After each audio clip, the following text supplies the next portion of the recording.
नमस्कार, नवतेज टीवी देख रहे हैं आप और मैं आपके साथ हूं चिंता यादव। खबरों की शुरुआत करेंगे। बिहार की सियासत में फिर एक बार बड़ी हलचल देखी जा रही है। आरजेडी से तनाव के बीच फिर राज्य में नई सरकार का कवायद कर रही है।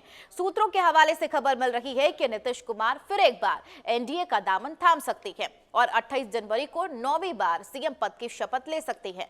उनके साथ सुशील मोदी डिप्टी सीएम बनाए जा सकते हैं। इन्हीं अटकलों के बीच सीएम नीतीश कुमार राजभवन पहुंचे और राज्यपाल राजेंद्र विश्वनाथ आर्लेकर के साथ राजभवन में एट होम रिसेप्शन कार्यक्रम में शामिल हुए। हालांकि उप मुख्यमंत्री तेजस्वी यादव समेत आरजेडी के सभी विधायक राज्यपाल के इस टी पार्टी से नदारद रहे। वहीं बीजेपी नेता सुशील मोदी का उन्होंने बयान दिया है कि राजनीति में किसी के लिए कभी भी दरवाजे बंद नहीं होते। वहीं आरजेडी ने बदलते सियासी समीकरण के बीच कल दोपहर 1 बजे पार्टी नेताओं की बैठक बुलाई है। तो अब बिहार की सियासत गर्माती हुई नजर आ रही है। जिस तरीके से नीतीश कुमार जो है आज राजभवन पहुंचे, जहां पर उन्होंने बाकायदा राज्यपाल से मुलाकात की, लेकिन गौर करने वाली बात इस दौरान ये थी कि जो तेजस्वी यादव की कुर्सी थी वो वहां पर खाली दिखी है। उनके जगह पर जो है अशोक चौधरी बैठे थे। हालांकि उनकी पर्ची हटाकर वो वहां पर विराजमान हुए, लेकिन इस दौरान जब वो बाहर आए, यानी कि मुख्यमंत्री नीतीश कुमार जब बाहर आए, मीडिया के दौरान उनसे जब सवाल किया गया तो वो उन सवालों से बचते हुए नजर आए हैं। यानी कि अब कवायद तेज हो चुकी है कि कहीं ना कहीं एनडीए में वापसी कर सकते हैं नीतीश कुमार। और एक तरफ जो है आरजेडी ने जीतन राम मांझी को डिप्टी सीएम का ऑफर दे दिया है। अब आगे कल विधायक दल की बैठक हो रही है आरजेडी में। किस तरीके से सियासी समीकरण निकलकर सामने आते हैं वो देखना सबसे ज्यादा अहम है। देश आज अपना 75वां गणतंत्र दिवस मना रहा है। इस मौके पर राजधानी नई दिल्ली स्थित कर्तव्य पथ पर सेना के जवानों ने शौर्य और पराक्रम दिखाया। पीएम मोदी ने सबसे पहले नेशनल वॉर मेमोरियल पहुंचकर वीर शहीदों को श्रद्धांजलि अर्पित की, जिसके बाद कर्तव्य पथ पर राष्ट्रपति द्रौपदी मुर्मू ने ध्वजारोहण किया और 21 तोपों की सलामी ली। गणतंत्र दिवस परेड में फ्रांस के राष्ट्रपति इमैनुअल मैक्रों मुख्य अतिथि रहे। इस बार गणतंत्र दिवस का कार्यक्रम कई मायनों में खास रहा है। पहली बार परेड की शुरुआत मिलिट्री बैंड के बजाय शंख नगाड़े की ध्वनि से हुई है। विकसित भारत और भारत लोकतंत्र की जननी दोनों विषयों पर आधारित इस वर्ष की परेड में लगभग 13,000 विशेष अतिथि ने भाग लिया। मनमोहक झांकियां और कलाकारों की परफॉर्मेंस ने सभी का दिल जीत लिया और सेना के अलग अलग रेजिमेंट के दस्ते के दमखम को देखकर हर भारतवासी का सीना गर्व से चौड़ा हो गया। परेड के बाद पीएम मोदी ने हर बार की तरह इस बार भी सड़क पर उतरकर दोनों हाथ हिलाकर लोगों का अभिवादन स्वीकार किया। और खास बात यह रही कि कड़ाके की ठंड के बीच परेड देखने के लिए लोगों का भारी हुजूम उमड़ा।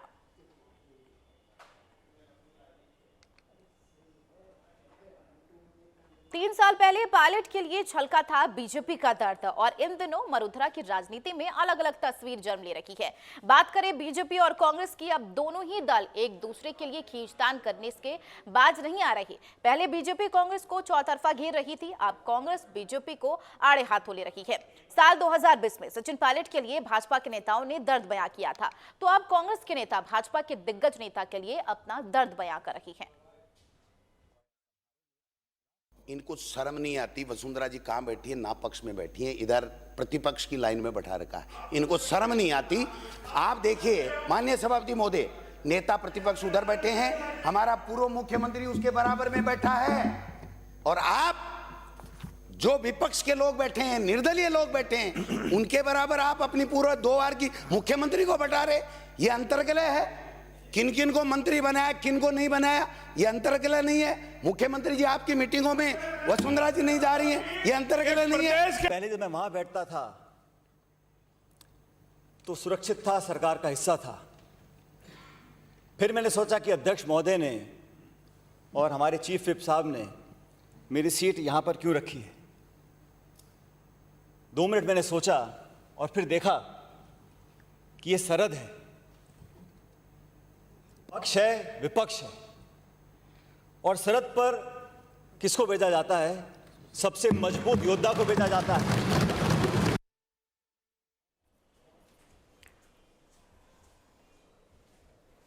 तो इस खबर पर ज्यादा जानकारी के साथ हमारे संवाददाता न्यूज रूम लाइव सुरेंद्र जी हमारे साथ जुड़ गए। सुरेंद्र जी, हमने दर्शकों को 2 तस्वीरें दिखाई। एक तरफ गोविंद सिंह डोटासरा, दूसरी तस्वीर सचिन पायलट की। हालांकि सचिन पायलट की जो तस्वीर है वो काफी साल पहले की है, लेकिन कह सकते हैं कि वक्त बदलता है, समय बदलता है। आज वही तस्वीर बीजेपी की भी।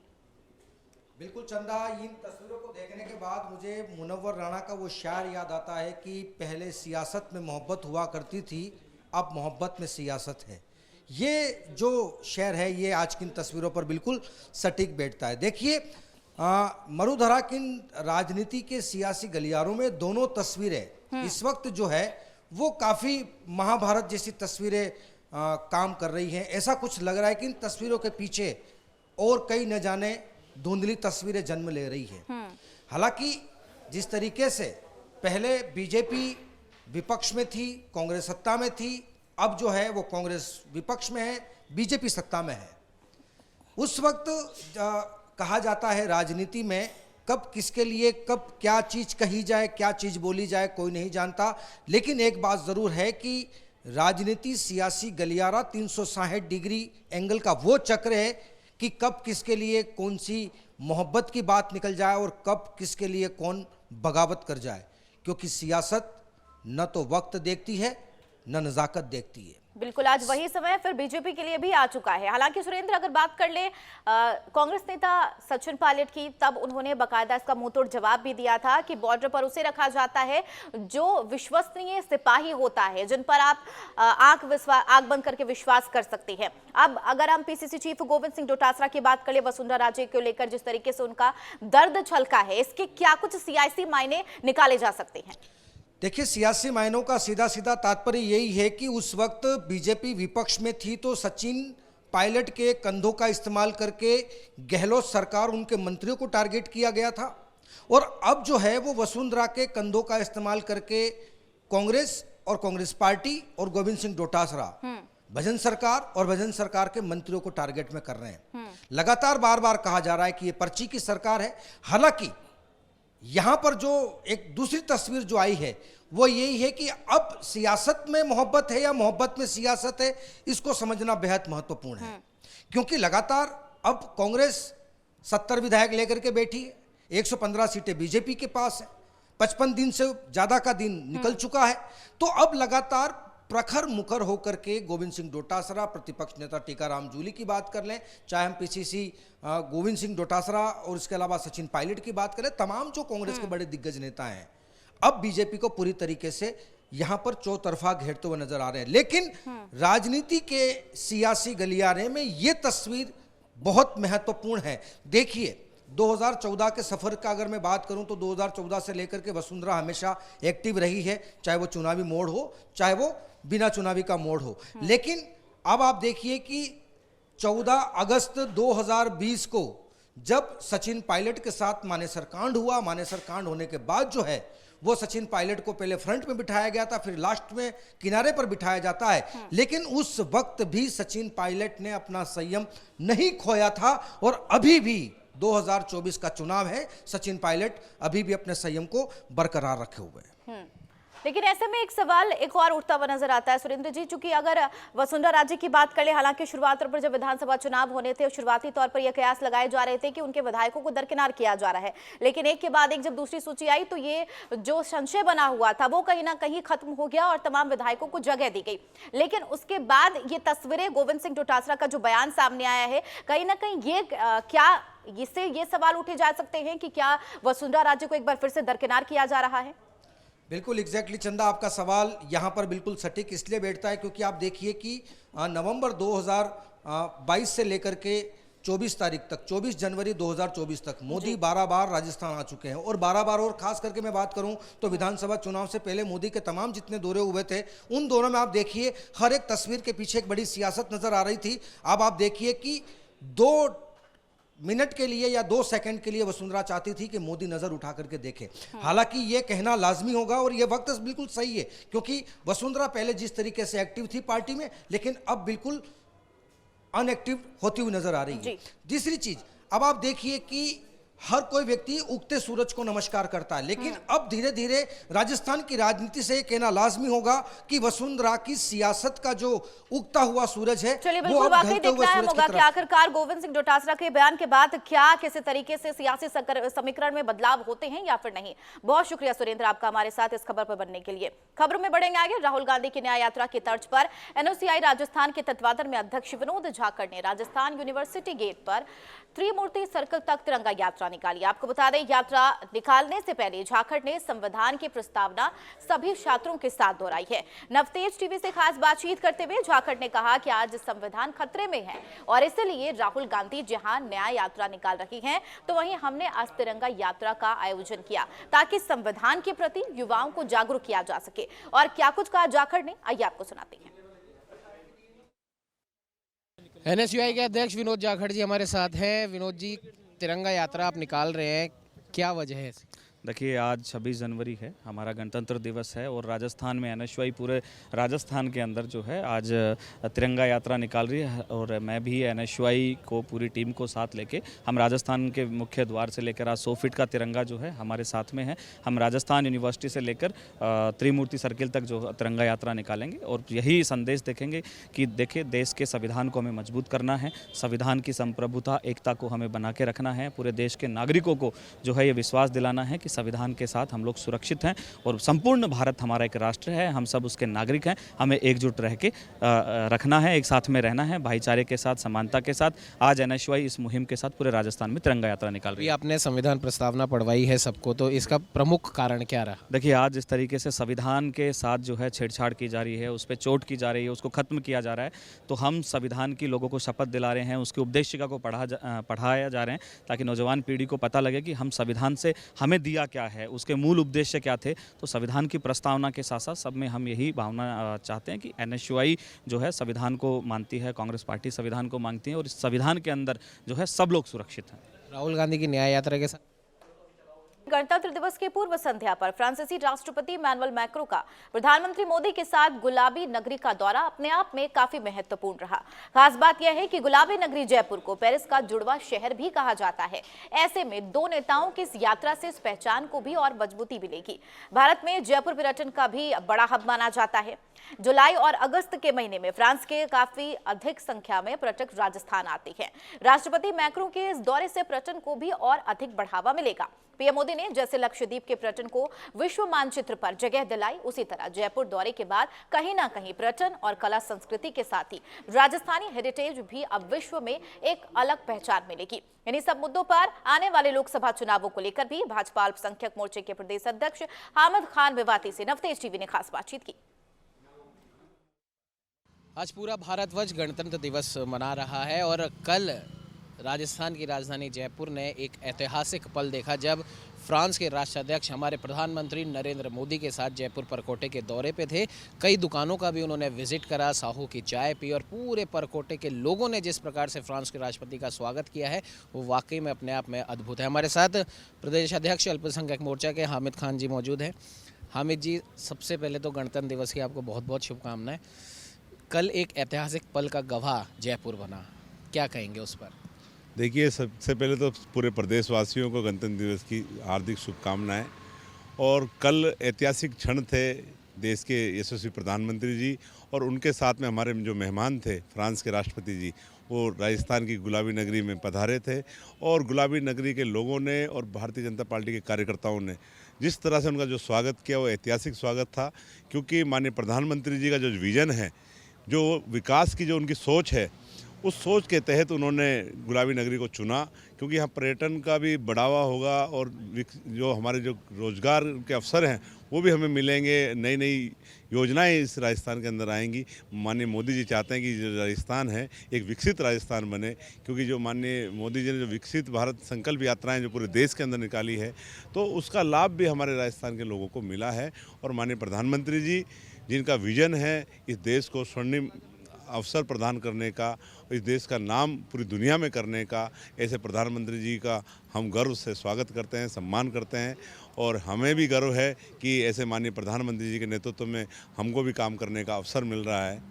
बिल्कुल हामिद जी, एक विशेष बात कल की यात्रा से रही, जैसे कि हमने शुरुआत में भी बताया कि उस परकोटे क्षेत्र में जितने भी व्यवसायी हैं, जो भी अपनी बड़ी या छोटी दुकान लेके बैठे हैं, कहीं ना कहीं आने वाले समय में न सिर्फ उस उद्योग को, जयपुर की कला को, जयपुर की जो हम कह सकते हैं जयपुर का जो एक कपड़ा उद्योग है, जयपुर की मोजड़ी है, जयपुर का खान पान है, न सिर्फ उसको बढ़ावा मिलेगा, पर्यटन और राजस्थान में उद्योग धंधों की अगर बात करें तो कल की विजिट से क्या लगता है आपको, कितना ज़्यादा फायदा राजस्थान में पर्यटन और उद्योग को मिलने वाला है? राजस्थान के अंदर विशेष तौर से जयपुर में जिस तरह से हैंडीक्राफ्ट का जो यहाँ काम है वो पूरे वर्ल्ड में फेमस है।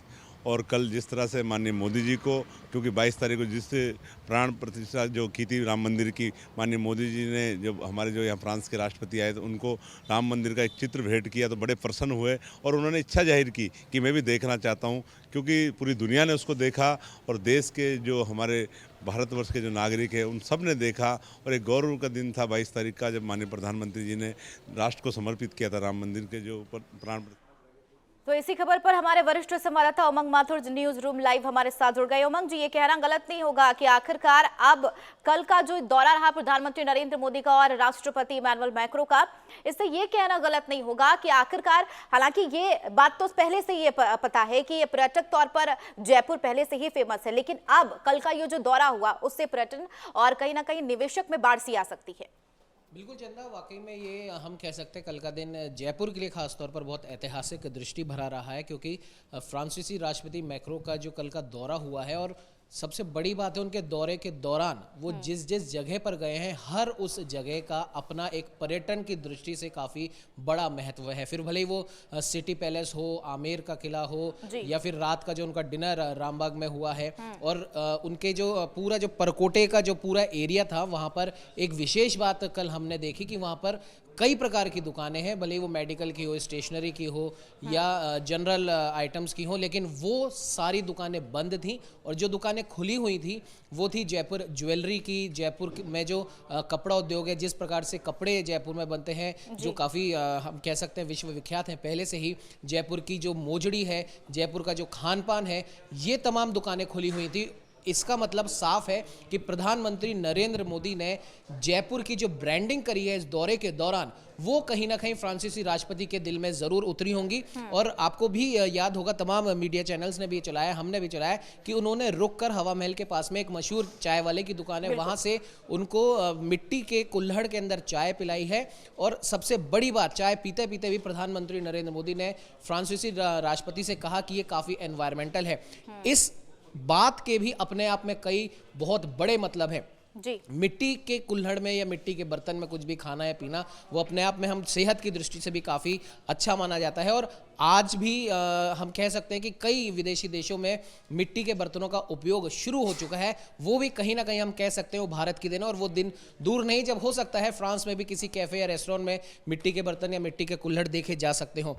दूसरी सबसे बड़ी बात हम आपको ये भी बता सकते हैं चंदा, मीडिया के हवाले से, कि जयपुर का आमेर फोर्ट जब फ्रांसीसी राष्ट्रपति ने देखा तो उन्होंने 500 साल पुराने इस महल की जो मजबूती है, वास्तुकला है, इसकी भव्यता है, वो उसके बहुत कायल, और उन्होंने कहा कि ये विरासत की पहचान है।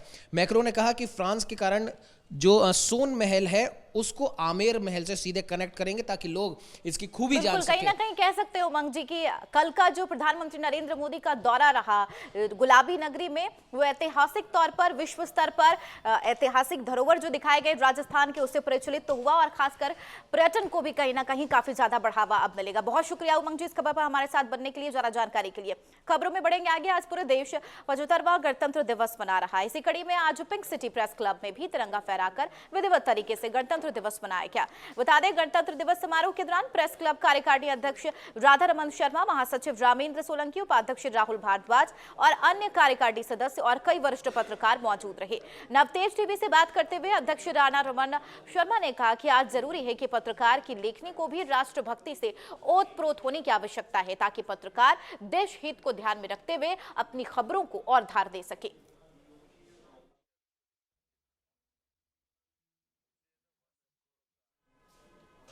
ज्ञानवापी मस्जिद सर्वे की रिपोर्ट सार्वजनिक कर दी गई है। सर्वे रिपोर्ट आने के बाद हिंदू पक्ष ने दावा किया है कि एसआई सर्वे रिपोर्ट से साबित होता है कि यह हिंदू मंदिर ही था, लेकिन मुस्लिम पक्ष ने इसका खंडन करते हुए कहा कि सर्वे रिपोर्ट में कुछ भी नया नहीं है। साथ ही वहां मिली मूर्तियों की पौराणिकता पर भी सवाल उठाया। हालांकि विश्व पक्ष के अधिवक्ता विष्णु शंकर जैन का कहना है कि रिपोर्ट से साफ हो गया है कि ज्ञानवापी मस्जिद नहीं मंदिर है। विष्णु शंकर जैन ने भी कहा कि एसआई सर्वे रिपोर्ट में ज्ञानवापी के पक्ष में दीवार को मंदिर की दीवार और नागर शैली में बनाए जाने की बात कही है।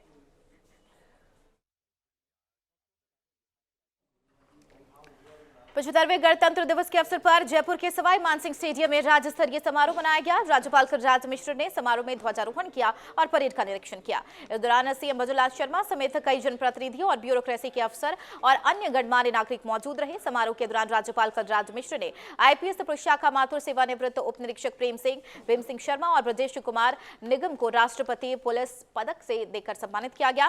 राज्य स्तरीय समारोह के दौरान लोक कलाकारों और स्कूली बच्चों ने रंगारंग प्रस्तुतियां दी और इस दौरान राजस्थान पुलिस की ओर से डॉग शो का भी आयोजन किया गया। पुलिस के एक्सपर्ट डॉग्स ने कई कलाबाजियां दिखाई तो दर्शक रोमांचित होते और घुड़सवारों ने भी अपने अपने करतब दिखाए।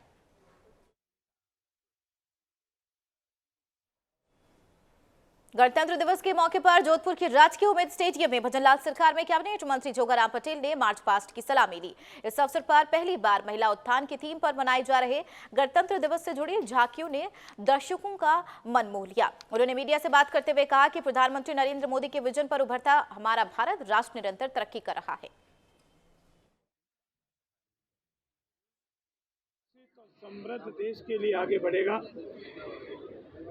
और हम सब आदरणीय नरेंद्र मोदी जी की परिकल्पना के अनुसार जब स्वतंत्रता की 100वीं जयंती हम मनाएंगे, पूरी शताब्दी पूरी होगी, तो हमारा देश विश्व में एक समृद्ध और विकसित देश होगा, जिसकी मान मर्यादा आन बान और सारे विश्व में सब और फैलेगी, पराकाष्ठा होगी। हम सब इसमें लगे। कोलायत मुख्यालय पर गणतंत्र दिवस बड़े धूमधाम और हर्षोल्लास के साथ मनाया गया। इस मौके पर उपखंड अधिकारी राजेंद्र कुमार ने तिरंगा फहराकर उपखंड स्तरीय कार्यक्रम का शुभारंभ किया और पुलिस ने जवानों ने गॉर्ड ऑफ ऑनर दिया। बाद में शहीद स्मारक पर श्रद्धांजलि देकर शहीदों को नमन किया गया।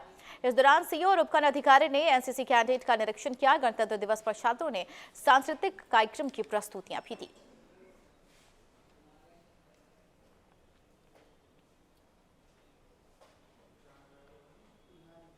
जयपुर में 3 दिवसीय सांबर फेस्टिवल का उप मुख्यमंत्री दिया कुमारी ने शुभारंभ किया। 3 दिनों तक चलने वाले सांबर फेस्टिवल में देश विदेश से पर्यटक पहुंच रहे हैं, जहां पर्यटक राजधानी कला संस्कृति से रूबरू हो रहे, साथ ही नमक उत्पादन, पतंगबाजी, camel riding, lake visit, night stage के साथ साथ हेरिटेज ट्रेन से देशी विदेशी परिंदों को भी देख पाएंगे। दिया कुमारी का कहना है कि सांबर में पर्यटन की अपार संभावनाएं हैं, लेकिन पहले की सरकारों ने इस पर ध्यान नहीं दिया, लेकिन भाजपा सरकार पर्यटन को बढ़ावा देने के लिए काम करेगी।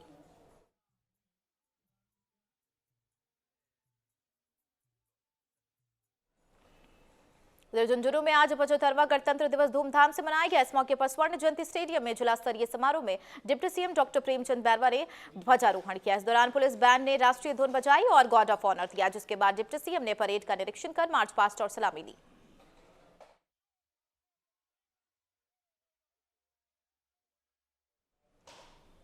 उधर दौसा के राजेश पैलेस स्टेडियम में जिला स्तरीय मुख्य गणतंत्र दिवस समारोह आयोजित हुआ, जिसमें मुख्य अतिथि प्रभारी मंत्री डॉक्टर किरोड़ी लाल मीणा मौजूद रही। इस अवसर पर समाज के 44 प्रतिभाओं को सम्मानित किया गया। कार्यक्रम में दौसा जिला कलेक्टर देवेंद्र कुमार, अतिरिक्त जिला कलेक्टर नरेश बुनकर सहित अनेक प्रशासनिक अधिकारी मौजूद रहे। बता दें, गणतंत्र दिवस समारोह में पहली बार रामायण की प्रस्तुति हुई, जिसको लेकर लोगों ने बड़ी सराहना की। बस गणतंत्र दिवस बड़ा खुशी का दिवस होता है और पूरे देश में 75वां मनाया गया, ऐसे ही दौसा में मनाया गया है। पूरे जिले के लोग विभिन्न शिक्षण संस्थानों के छात्र छात्राएं यहाँ पर आई, उन्होंने राष्ट्रभक्ति से उत्प्रोत अपना जो है प्रदर्शन किया है, जिससे हमको सबको प्रेरणा लेनी चाहिए और राष्ट्रीयता का, राष्ट्रभक्ति का भाव सब में जागृत रहना चाहिए। कन्नौज में गणतंत्र दिवस का पर्व बड़े ही धूमधाम के साथ मनाया गया। जिले के कलेक्ट्रेट में डीएम और पुलिस लाइन में जिले के प्रभारी मंत्री रजनी तिवारी ने तिरंगा फहराया और परेड का निरीक्षण किया। जिले के सरकारी शिक्षण संस्थानों में भी ध्वजारोहण हुआ और स्कूल के बच्चों ने सांस्कृतिक कार्यक्रम प्रस्तुत किए।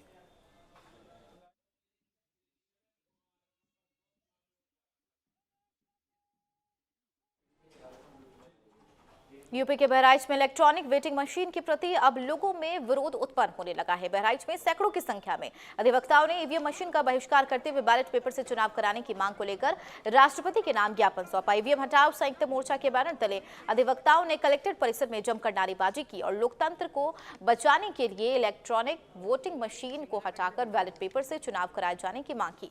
अधिवक्ताओं का साफ तौर पर कहना है कि इलेक्ट्रॉनिक वोटिंग मशीन से अब आगामी कोई भी चुनाव नहीं होना चाहिए। चुनाव केवल बैलेट पेपर से ही करवाया जाना चाहिए।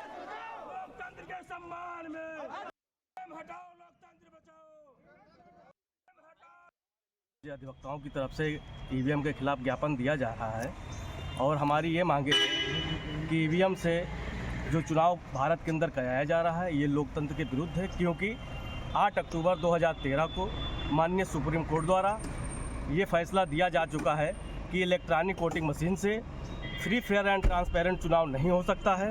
इसलिए इसका हम लोग विरोध कर रहे हैं, बल्कि इसका व्यापक स्तर पर सभी लोग इसका विरोध कर रहे हैं, क्योंकि ईवीएम इलेक्ट्रॉनिक वोटिंग मशीन से लोकतंत्र को खतरा है। उधर अलीगढ़ में सरकारी कर्मचारियों के बुढ़ापे की लाठी पुरानी पेंशन बहाली की मांग को लेकर शिक्षक कर्मचारियों का आंदोलन थमने का नाम नहीं ले रहा। यही वजह है कि अटेवा पेंशन बचाओ मंच जनपद अलीगढ़ के द्वारा 25 जनवरी को मतदाता जागरूकता अभियान के तहत शिक्षक और कर्मचारी पुरानी पेंशन बहाली की मांग को लेकर अंबेडकर पार्क पर इकट्ठा हुए, जहां पुरानी पेंशन बहाली के विरोध में आंदोलित कर्मचारियों द्वारा सड़कों पर उतरकर पुरानी पेंशन बहाली की मांग किए जाने को लेकर प्रदर्शन किया गया।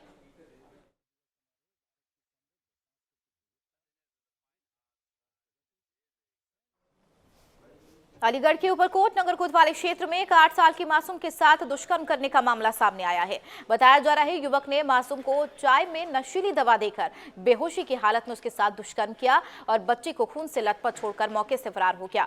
घटना के बाद पीड़ित बच्चे के साथ परिजन थाने पहुंचे। पुलिस ने परिजनों की शिकायत पर मुकदमा दर्ज कर आरोपी को हिरासत में लिया है। वहीं पीड़ित बच्चे को मेडिकल प्रशिक्षण के लिए जिला मलखान सिंह अस्पताल भेज दिया गया। डॉक्टर ने बच्चे की हालत को देखते हुए प्राथमिक उपचार के लिए अस्पताल में भर्ती कराया है।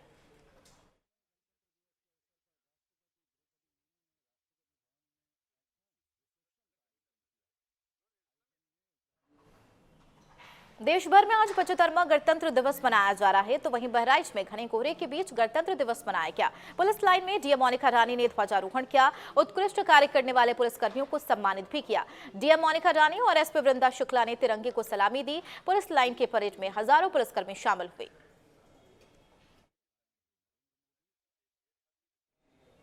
उधर अयोध्या जनपद में गणतंत्र दिवस पूरे हर्षोल्लास के साथ मनाया गया, तो वहीं राम जानकी महाविद्यालय, रामनगर, अमावा सूफी और राम जानकी समूह के छात्रों के द्वारा विशाल तिरंगा यात्रा निकाली गई। गणतंत्र दिवस के अवसर पर श्री राम जानकी महाविद्यालय में प्राचार्य डॉक्टर अवधेश कुमार शुक्ला ने ध्वजारोहण किया। उसके बाद समूह के विभिन्न शिक्षण संस्थानों के 8000 छात्रों ने विशाल तिरंगा यात्रा निकाली। गणतंत्र दिवस 2024 प्रतिवर्ष की से ज़्यादा हर्षोल्लास के साथ मनाया गया। इसमें क्षेत्र की जनता के साथ साथ सभी कॉलेजों के 6 से 8 तक छात्र छात्राएं तिरंगा शोभा यात्रा में शामिल हुए। कक्षा 1 तक डिग्री तक सभी छात्र छात्राओं को निःशुल्क पाठ्य पुस्तक तथा उत्तम क्वालिटी का बैग वितरित किया जाएगा। पिछले साल भी ये अपनाया गया था। इस वर्ष भी कोई छात्र न छूटने पावे, शिक्षा से वंचित न होने पावे, ये हमारा उद्देश्य। गुजरात के मोरबी में गणतंत्र दिवस हलवार तालुक देशभक्ति के रंग में रंगा हुआ है। देवीपुर गांव में मामलतदार की अध्यक्षता में एक तालुका राष्ट्रीय उत्सव आयोजित किया गया, जिसमें मामलतदार ने राष्ट्रीय ध्वज फहराया और सलामी दी। इस कार्यक्रम में विधायक प्रकाश भाई वर्मोरा, पूर्व जिला पंचायत अध्यक्ष चंद्रभाई सिकोरी तालुका सहित तमाम लोग उपस्थित रहे।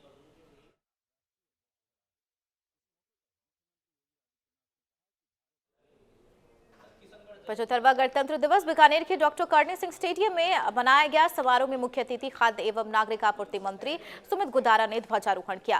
खाद्य एवं नागरिक आपूर्ति मंत्री सुमित गुदारा ने जिलेवासियों को शुभकामनाएं देते हुए कहा कि हमारा संविधान विश्व का श्रेष्ठतम संविधान है। इस संविधान को हम देशवासियों ने स्वयं अपने ऊपर लागू किया। आज का दिन आजादी की लड़ाई में अपना सर्वस्व न्यौछावर करने वाले वीरों को नमन करते हुए नए संकल्प लेने का है।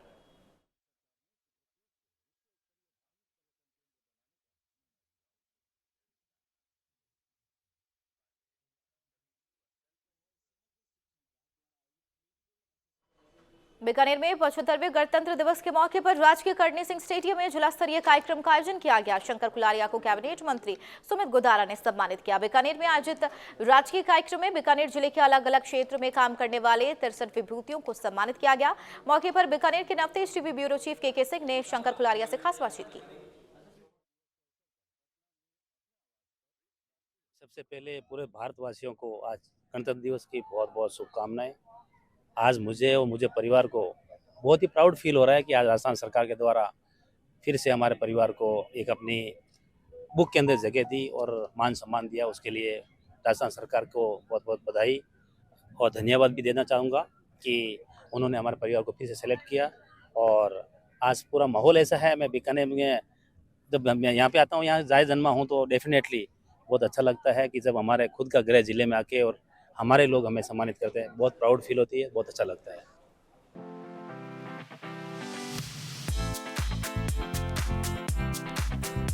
गौतम टाक अध्यक्ष नगर पालिका और जितेंद्र भाटी अधिशासी अधिकारी मेड़ता सिटी की ओर से गणतंत्र दिवस की हार्दिक बधाई एवं शुभकामनाएं।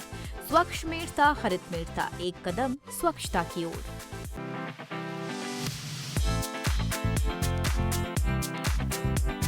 अंकुर यादव ग्राम पंचायत अधिकारी विकास खंड मवई जनपद अयोध्या की तरफ से आप सभी देशवासियों को गणतंत्र दिवस की हार्दिक बधाई एवं शुभकामनाएं।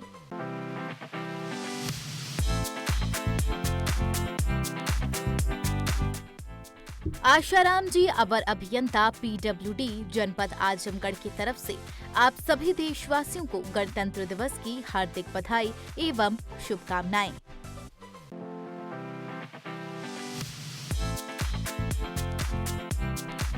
भगवान दीन ADO ISB विकास खंड रुदौली जनपद अयोध्या की तरफ से आप सभी देशवासियों को गणतंत्र दिवस की हार्दिक शुभकामनाएं।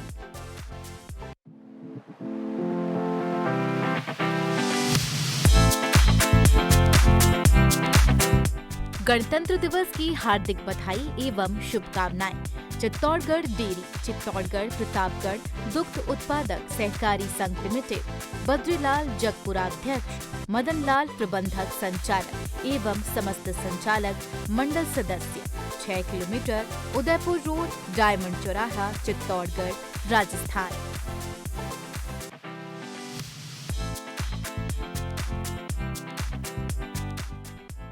डॉक्टर PK गुप्ता अधीक्षक CHC मवई जनपद अयोध्या की तरफ से आप सभी देशवासियों को गणतंत्र दिवस की हार्दिक बधाई एवं शुभकामनाएं।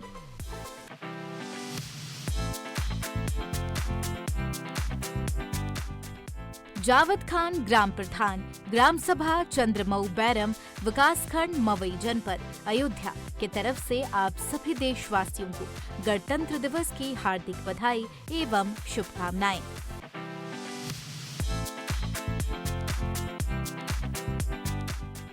नरेंद्र मौर्य अवर अभियंता विकास खंड रुदौली जनपद अयोध्या की तरफ से आप सभी देशवासियों को गणतंत्र दिवस की हार्दिक बधाई एवं शुभकामनाएं।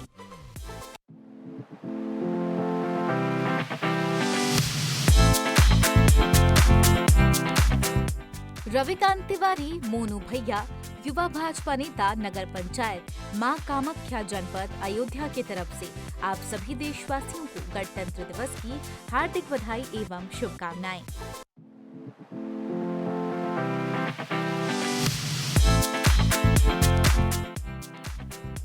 डॉक्टर सुरेश धाकड़ विधायक बेगू और मधुकवर हाड़ा नगर पालिका अध्यक्ष रावत भाटा की ओर से गणतंत्र दिवस की हार्दिक शुभकामनाएं।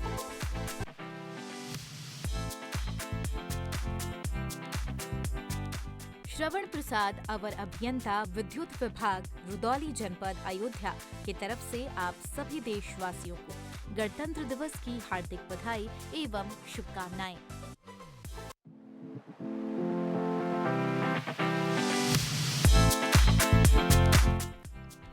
सभी क्षेत्रवासियों को गणतंत्र दिवस की हार्दिक शुभकामनाएं। निवेदक सरपंच सोपाराम चौधरी, ग्राम विकास अधिकारी मनीष मीणा एवं समस्त वार्ड पंच, ग्राम पंचायत डांगरा, तहसील सायला, जिला जालौर। संपूर्ण स्वच्छता जागरूकता अभियान में ग्राम पंचायत का सहयोग करें। संपूर्ण शौच मुक्त अभियान की सफलता में सहयोग के लिए घरों में निर्मित शौचालय का उपयोग करें। मतदाता सूची में नाम जुड़वा कर लोकतंत्र में भागीदार बने। प्रधानमंत्री आवास योजना, पालनहार योजना सहित राज्य सरकार की विभिन्न योजनाओं का लाभ उठाएं।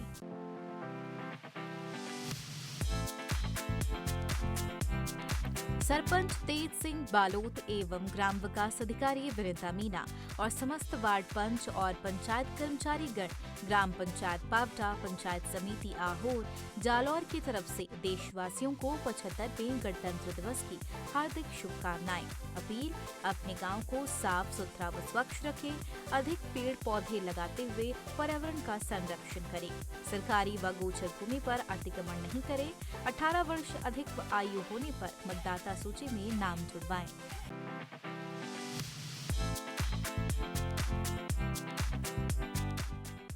वृक्षों की जब करोगे रक्षा तभी बनेगा जीवन अच्छा। बारां जिले में इको टूरिज्म की नई पहचान। Shahabad conservation reserve leopard safari, Shahabad conservation reserve तलहटी, Banj Amli conservation reserve, Ramgarh conservation reserve, Sorsan conservation reserve. जितने अधिक वन होंगे पर्यावरण उतना ही अधिक सुरक्षित होगा। जंगल बचाएं एवं वन्य जीव बढ़ाने में सहयोग दे। वन परिवार, बारां, राजस्थान।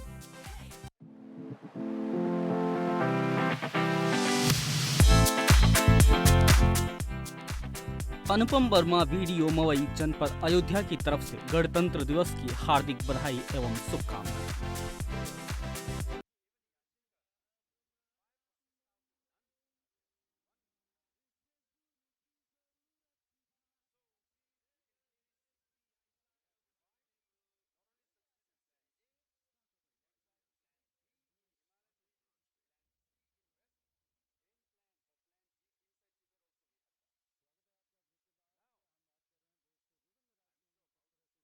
बुलेटिन में फिलहाल मेरे साथ इतना ही। बने रहिए नवतेज टीवी के साथ। नमस्कार।